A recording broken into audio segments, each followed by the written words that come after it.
Okay, thank you.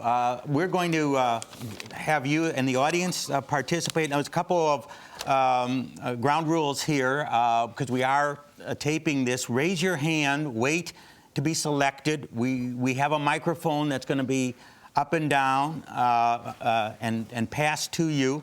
And please stand up when you're asking your question. And then when you're done, pass it back to the aisle to one of our representatives so we could get to the next student. So if you have a question, a comment for Mr. Thain, please raise your hand. Don't be shy. I do see, yeah, over there. Hi, thank you. Jared Herzikoff, Cornell. My question's simple. Over the next 12 months or in the near term, what do you see as the biggest risk to a recovery in the financial system? I think the biggest risk right now is in the commercial real estate market. There is a big problem in commercial real estate. Asset prices there have fallen, even if a lot of the equity holders don't want to recognize it. As debt comes due, it's going to be very hard to refinance it. And so as I look out into at least the next 12 months, I think the commercial real estate market and the people who lent into that market, that's going to be probably the biggest source of problems. You know, I still am pretty pessimistic about the U.S. economy. I know that the stock market has rallied and, Bernanke's claim that the recession is over, but there's still a lot of people who don't have jobs, and there's still a lot of people who are getting kicked out of their houses, and people who don't have jobs and houses don't buy things. So I think that the U.S. economy is going to be pretty weak. But the single biggest kind of concentration of risk that hasn't yet been kind of recognized, I think, is in commercial real estate. Over there, yes. I don't know about the. Oh, you want it? You want the mic so that because of the taping? Yeah, we do. So if you stand up, please. David Littlejohn. Do you think the Fed should have a financial stability mandate? And if so, how do they manage the tension between that and their other two mandates, monetary stability and employment? Well, I think the Fed already has a financial stability mandate, and they just need to kind of structure it and embed it into a regulatory and legal structure. But they already do that, and they were doing that. So they should lean against these asset bubbles, essentially? Well, it's a very interesting question about whether the Fed should use monetary policy to try to burst or reduce bubbles. And so I think that's one question. And Greenspan argued very strongly that the Fed shouldn't do that. But what they should do is they should use the regulatory structure, and in particular the regulatory capital requirements, and for that matter the allowing the firms to do risky things. They could use that to mitigate the impact of bubbles, and they probably should do that.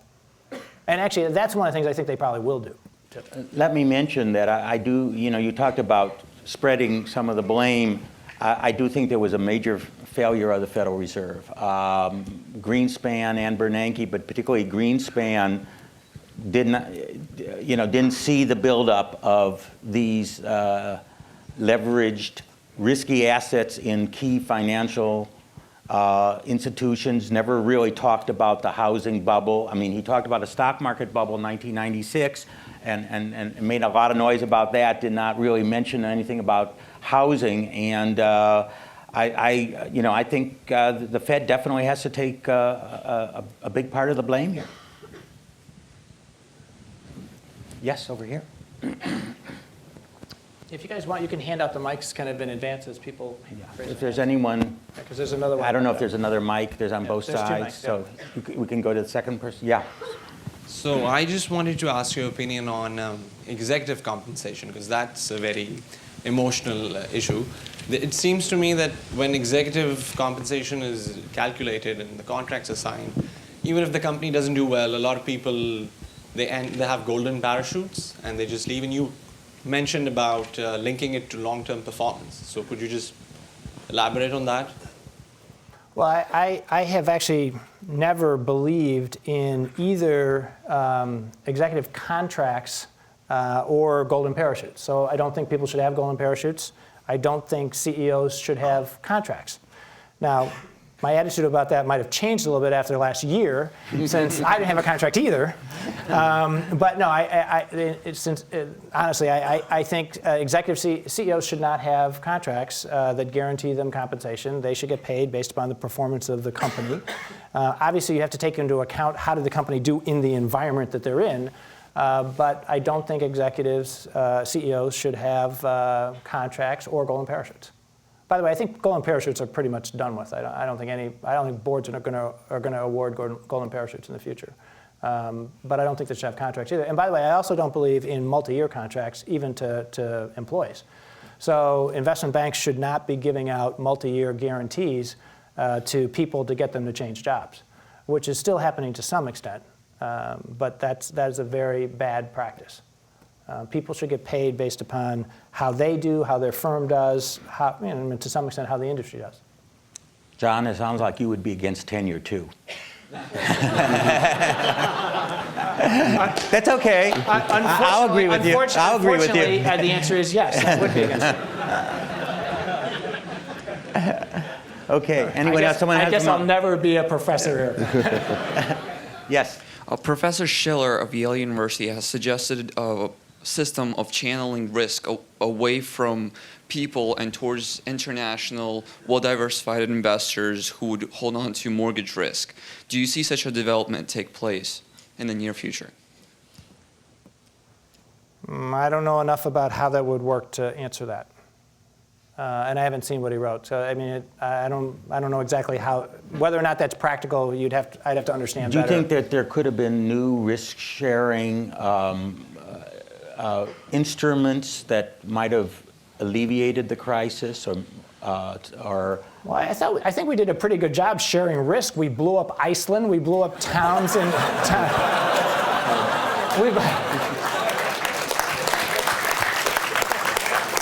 One has to remember that 60% of the subprime debt was sold to the Europeans. yeah. So I mean, we did a lot of that. there was risk shared pretty much around the world, at least among financial institutions. So, look, I don't know the answer about the specifics of that proposal. Let me ask you, just related to that, and I think you really hit on this when you said, there was a lot of money creating these bundled securities, certainly, and commissions and selling them. I think the problem was we're also being held, and maybe for two reasons. Maybe they couldn't sell them at the end, and maybe they just thought they were good investments. It was very different than the tech bubble, where the brokerage firms basically, popped them and got them all out into the system and didn't hold them. So, I mean, the actual loss of stock market wealth in that bear market was really very much similar to this, but it didn't have the impact on the financial firms because the financial firms didn't hold these internet stocks that tanked the way this did. Should they have just gotten rid of them, really? I mean, instead of having them concentrated in their own portfolios?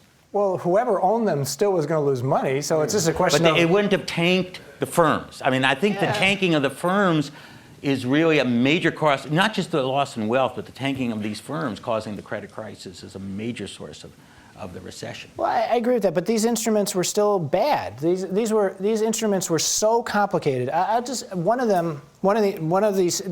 now about ABS CDOs, and actually the CDO squared are even worse. We at Merrill created one. I picked one particular one to actually model out the things that are inside an ABS CDO, to actually model out, because inside the CDOs are typically derivatives already, so there are already derivatives created out of derivatives. So you have to go way underneath to get to the actual pools of mortgages. To model one tranche of one CDO took about 3 hours on one of the fastest computers in the United States for us to actually model correctly. So there is no chance that pretty much anybody understood what they were doing with these securities. And, creating things that you don't understand, that the buyer doesn't understand, that the rating agency doesn't understand, that the regulators doesn't understand, is really not a good idea, no matter who owns it.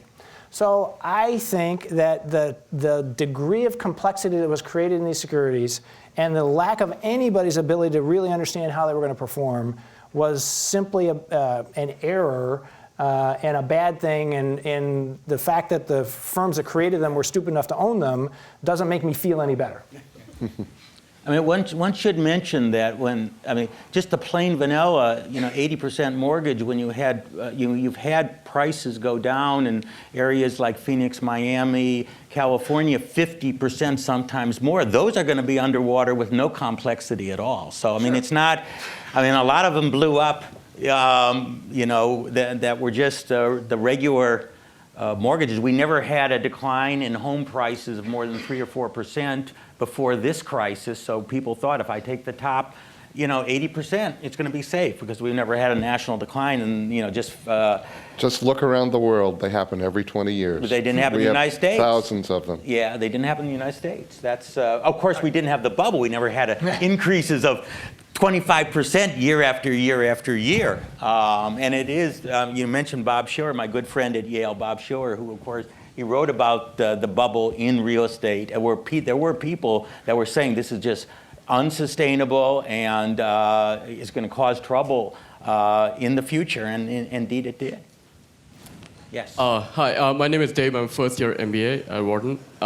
My question was, you alluded earlier to the incentive structures being completely misaligned, and I agree. Have we done really enough? For example, the mortgage originators are paid on how many loans they close every day, and also in the ratings agency, they're not paid. They're incentivized by the same investment banks that are asking them to rate the securities that they have to rate.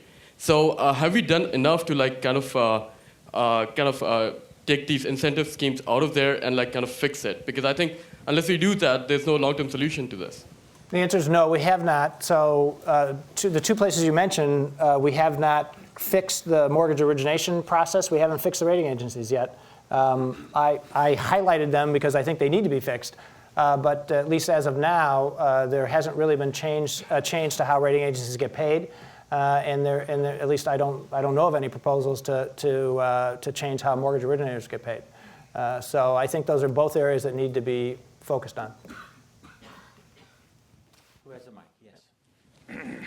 Saeed Coates, that was actually my question related to the rating agencies. So to me, seems like there was a big disconnect in actually identifying the risk and actually rating the securities properly. But to kind of piggyback on that question, do you have any specific recommendations or thoughts on what can be done to actually address that issue with the rating agencies? Well, there's a lot of different things that potentially can be done. For one thing, we should probably open up competition, because right now the rating agencies basically have a duopoly, because you can't get recognized as one of the statutorily approved rating agencies very easily. Second of all, I think we should change how they get paid. So, there's a lot of different schemes to do that. One would be to have the users pay for them rather than have the people who create the securities pay for them. There's different things, but right now there's clearly a problem with the compensation structure. I don't know who, go up there and then go there. Okay. If you're a salesperson and your job is to sell securities, how would you differentiate the ethics of selling these securitized mortgages and selling, say, Merrill Lynch stock in Q4 of 2007 to Bank of America? Yeah. Whenever you sell anything to somebody, there's a few things that you have to do.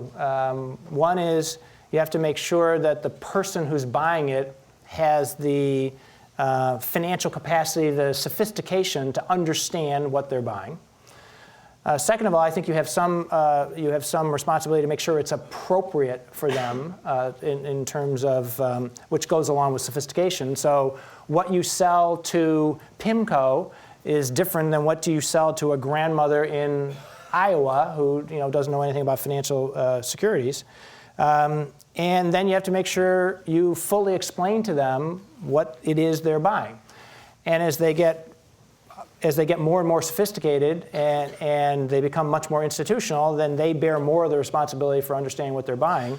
But I think you have to make sure that they understand and that it's appropriate and that you're open with them about what the risks of the securities are.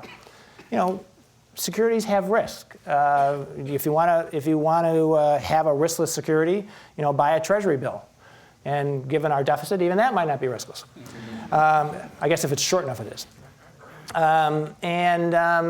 So securities all have risk, and it's just a question of making sure the person can understand the risk, that it's appropriate, the risk is appropriate for them, and that you explain it correctly.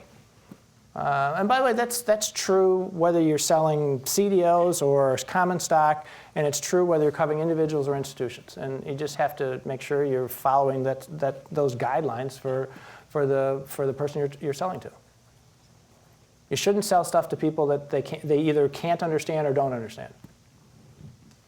And by the way, as a salesperson, you should make sure you understand them as well. Good point. Yes.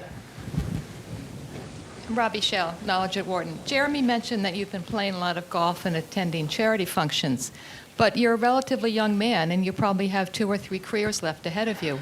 I'm wondering if you've thought what you might do over the next few decades and what kind of imprint you'd like to leave on society and the economy. Well, as with everyone, you can't believe everything that they say. So I haven't been playing golf because I don't play golf. And I haven't been going to charity events because I hate charity events. As a matter of fact, my normal line is, I'll give you twice as much money if I don't have to go.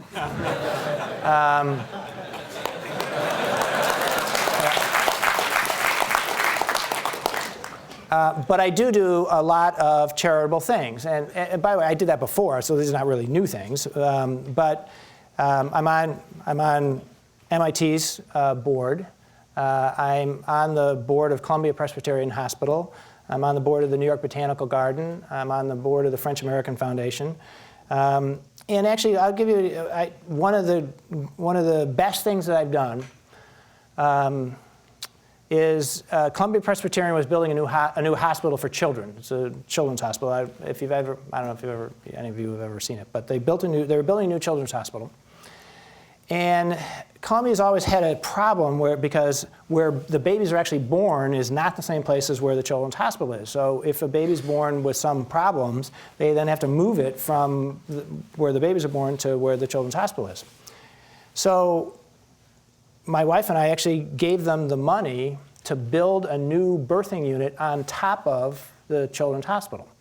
So every day, hundreds of babies are born in a brand new facility that's right on top of the children's hospital, so that children, if they have a problem, they can instantly go to the intensive care unit or the heart unit or whatever they need. And that, the number of people who have their children there, who have babies there, who say, that was such a great thing to do, that makes me feel really proud of the fact that at least I can give something back to society. And there's lots of ways you can do that. And whether it's a little thing or a big thing, if you make the world a little bit better, in New York, Bette Midler plants trees in Manhattan. And, every tree she plants makes Manhattan a little bit better. And whether it's planting trees or building babies units or giving time, for a long time I always worked on a house for Habitat for Humanity. It doesn't matter what it is. All of you, not just me, you all should do those kind of things, and you should view that as part of what you should do going forward, because in many ways, work is work, but making the world a better place is something special, and I would encourage you all to do stuff like that.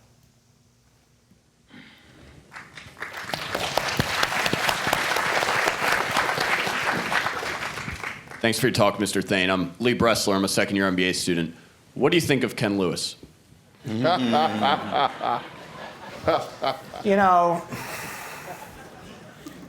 It's tempting to answer that. But I'm not going to. Could I ask a more subtle version of it?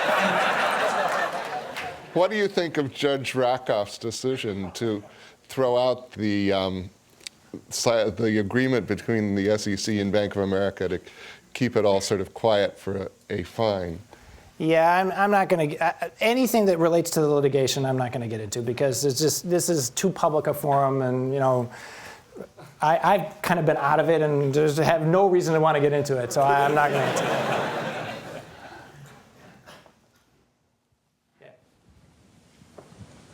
that. My name's Todd Mortensen. I'm a second-year JD MBA student.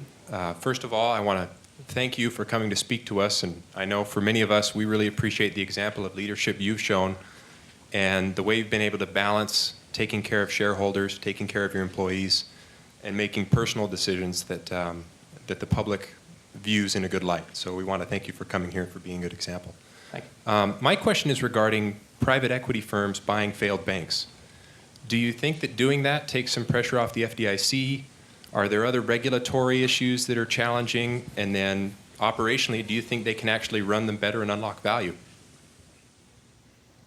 Yes. Well, first of all, I think that private equity firms should be able to buy banks. The FDIC, at least so far, has been making it sort of difficult for them to do that.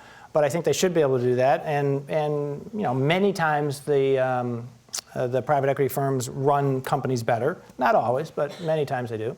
And where you have a banking system that's short of capital and needs capital, there's no reason why you wouldn't embrace who are generally very smart people coming into an industry and wanting to put capital work at it. You know, you have to make sure because you're dealing with government guaranteed deposits, you have to make sure you're safeguarding those, so you don't want those financial institutions to take excessive risks. But there's absolutely no reason why they can't do that in the normal regulatory structure.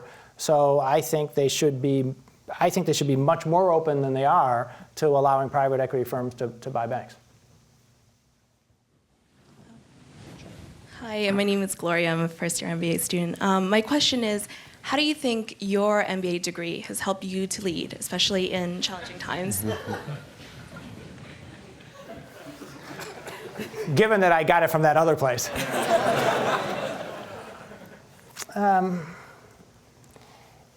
One of the things that it's a little bit specific to me because I went straight from undergrad to business school because at that time you could do that. At least about 20% of Harvard's class did that. And so one of the things that was very good for me, but I think it's generally true, is you really pick up a much broader way of looking at the world. You know, it's interesting whenever you have a case, the different way of approaching it, the different views, the diversity of thought about, you know, how you should deal with the particular problem that's in the case, you know, really respecting other people's views and listening to what other people have to say and thinking about how does what they say fit into what you think. You know, it's, I believe in leaders and CEOs. I believe in much more of a consensus-driven style. So I believe that one of the jobs of a good CEO is to listen to those who work for you, to listen to your employees, to basically solicit input before you decide, you know, what you think the right thing to do is. And so I don't believe in kind of the very authoritative, you know, God has given me the view, I know the right path, and we're marching the way I said, because nobody's that smart. And I think one of the things you pick up in business school is you realize that there are lots and lots of other very smart people who have different opinions and different ways of looking at things, and you need to pay attention to that. I think we have time for one more question. Yes. I'm Tyra Junaid. I'm a second-year student here. So my question actually centers around the economy. You mentioned that there are no jobs and no housing, and problems in real estate is looming. So what do you think it's going to take, and how long are we going to go through this painful period? Yeah, unfortunately, I think the thing that it's going to take is time. I just don't think that the economy is going to recover quickly. You know, the U.S. historically is a consumer-driven economy, and I don't think the consumer is going to spend like it did in the past. Longer term, that's probably better because, you know, as a country, we weren't saving anywhere near as much as we needed to save, and so 5 or 10 years from now, it'll probably be better if we have a more balanced economy and our savings rate is positive, and we actually have built up a pool of savings. But I think it's going to be painful the next couple of years. I just think the U.S. economy is going to grow slowly, and you know that means that for all the people who have lost their jobs and lost their houses, it's going to be a difficult time. And, things that we can do to try to mitigate that, I think, are good things. So, there has been, extending unemployment benefits is a good thing. Trying to keep people from being kicked out of their houses by, extending the mortgage terms is also a good thing. But I think it's going to be difficult the next couple of years, unfortunately. Let's take one more question, just so we don't end up. Yeah, we don't want to end on a down note. One more question. Got one in front Someone ask a more positive question. Although it's still a good question. Yes. Would you like? In light of all the, your tenure at Merrill, what do you hope your legacy is going to be going forward? How do you hope people remember that? Did you guys hear that? Did you hear the question up there?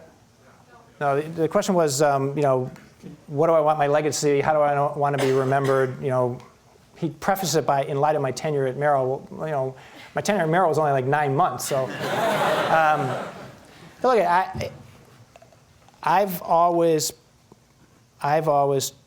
taken pride in the fact that I've always tried to do the right thing. I've always tried to be honest.